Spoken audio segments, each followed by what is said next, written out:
370 को लेकर के पूरे देश में बहस हुई और मुझे याद है उस समय जब 370 को लेकर के लोकसभा में बहस हो रही थी, उस समय भी पार्टी के पक्ष में मैं खड़े होकर के बोल रहा था। उस समय जो सवाल खड़े किए गए थे केवल समाजवादी पार्टी की तरफ से नहीं बल्कि अन्य दलों ने, और खासकर जो चुन करके आते हैं कश्मीर से, जम्मू से, उनके लीडर्स ने भी कुछ सवाल सरकार से पूछे थे। कई सवालों का जवाब सरकार नहीं दे पाई थी। कई अंतोगत्वा उन्हें सुप्रीम कोर्ट की तरफ जाना पड़ा।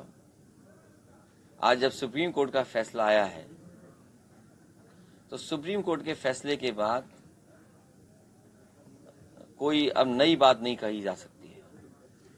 सुप्रीम कोर्ट का फैसला जो आया उससे पूरे के पूरे लोग अपना तर्क दे सकते हैं, लेकिन सहमत हैं। सुप्रीम कोर्ट के फैसले के बाद कोई बात बनती नहीं है। लेकिन कुछ लोग हैं या कुछ साथी हैं जो अभी भी ये सोचते होंगे कि उनकी जो जिस भावना से 370 लागू हुई थी उस भावना के पक्ष में निर्णय नहीं है।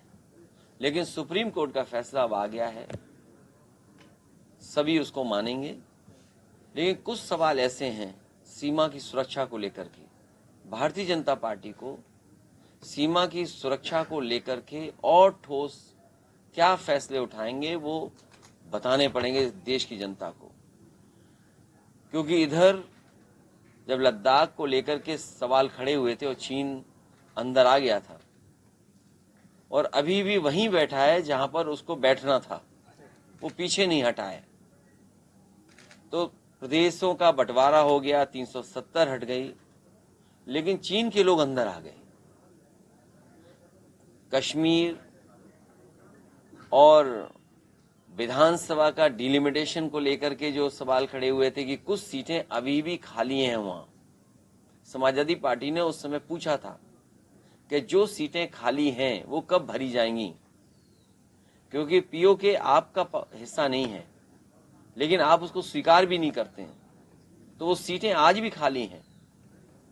क्या भारतीय जनता पार्टी आने वाले समय में उन विधानसभा की सीटों को भरने के लिए कोई फैसला लेगी और आखिरकार कैसे वो भरी जाएंगी, ये बड़ा सवाल है। तो 370 को लेकर के जो सुप्रीम कोर्ट का फैसला है, अब फैसले के बाद कोई कुछ नहीं कह सकता। मुख्यमंत्री तय नहीं कर पा रहे हैं, क्या लगता है आपको? अब बहुमत मिल गया है, मुख्यमंत्री भी बहुत जल्दी वो तय कर लेंगे। इसमें अब कोई क्या समय ही लग सकता है, सरकार थोड़ी रोक पाएगा कोई बनने से। समय जरूर लगेगा लेकिन कोई रोक नहीं सकता सरकार बनने से। लेकिन बस